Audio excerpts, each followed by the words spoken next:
Hey, we're back. Tonight we're going to be making a favourite of the whole family, which is Crustless Quiche. It is incredibly easy to make and very filling.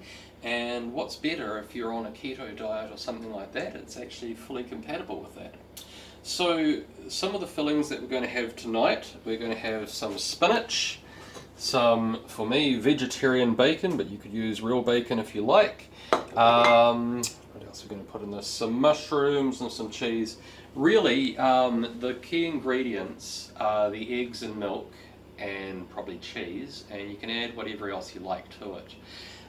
Because we're adding spinach and bacon, we're going to do a little bit of prep on these things first. So I'm just going to, I'll cut the pieces, if you're using bacon or vegetarian bacon, cut them into small squares. Everything we're putting in the quiche tonight is going to kind of be flat and low lying, so I've thought about this when I'm cutting stuff up. When I've cut the mushrooms, we've sliced them into thick slices so they'll lie flat as well. So get your bacon on and frying. You've got a pot of boiled water and you just want to blanch your spinach down, roughly cut. So we've got that going, we've got this going.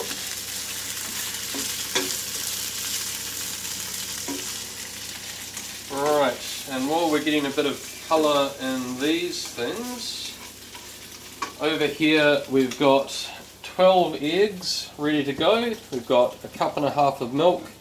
We've got a half teaspoon of salt, a half teaspoon of smoky paprika, can I say a word? We've got a quarter teaspoon of nutmeg, a quarter teaspoon of chili powder, and a quarter teaspoon of white pepper, which we're going to add to the eggs. Now, rather than make you have to listen to me beating eggs at an incredible noise level, we're going to get on with all of this, and I'll come back to you once the egg mixture's all mixed up together. Now that we've got the noisy bit out of the way, you've got your eggs, milk, salt, pepper and other dry ingredients all beaten together until they're consistent colour and fluffy and bubbly like this. You've essentially here made a savoury custard, and all that you do now is just add the rest of your ingredients in. So we've got some crispy bacon pieces here. I'm going to chuck those in. They've been nicely drained of oil. We've got the blanched spinach that we prepared and chopped roughly earlier. We've got some mushrooms, as I said before, just thickly sliced so that they lay all nice and in one direction once we put it in our pan. We've got some tasty cheese here, but when it comes to cheese, just use whatever you've got at home. I've split it into roughly 2 handfuls, so a handful's going to go in, actually maybe a little bit more, and the rest is going to go on top, so we'll just put that aside. I'm going to use a little bit of mozzarella purely to give it some stringy texture to it, so we add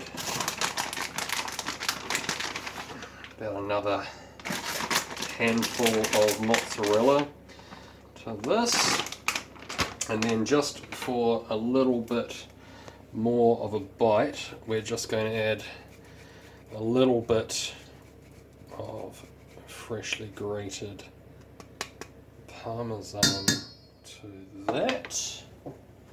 And here I've got just a small handful of chopped basil that I'm going to chuck in just for some lovely herby flavours. My 2 favourite herbs to use fresh would have to be basil and coriander, closely followed by thyme. But I find that basil it's such a wonderful flavour that complements so many dishes. It's quite bold, and yet some people don't like coriander. Right, now all you do is mix this together. Now if you're cooking anything like the bacon pieces or the spinach, Make sure that they've cooled down a little bit before you put them in your egg mixture, or you'll actually cook your egg mixture a little bit when you put it in, and you'll end up with clumpy bits through your mix. Now what we're looking for here is just to make sure that everything is nicely combined together. As I said, this is a really simple recipe. You don't actually have to be too perfect or anything with it, because you can always sort it out later. So that is pretty much ready.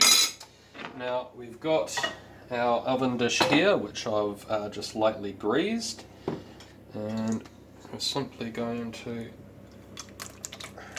carefully pour that in. Make sure we get everything out. Oh God, this is good. Now all we're going to do with this is chuck it into our lovely preheated oven at 180 degrees for 45 minutes, and keep on checking it until a skewer placed into it comes back clean, which means it's cooked through to the center.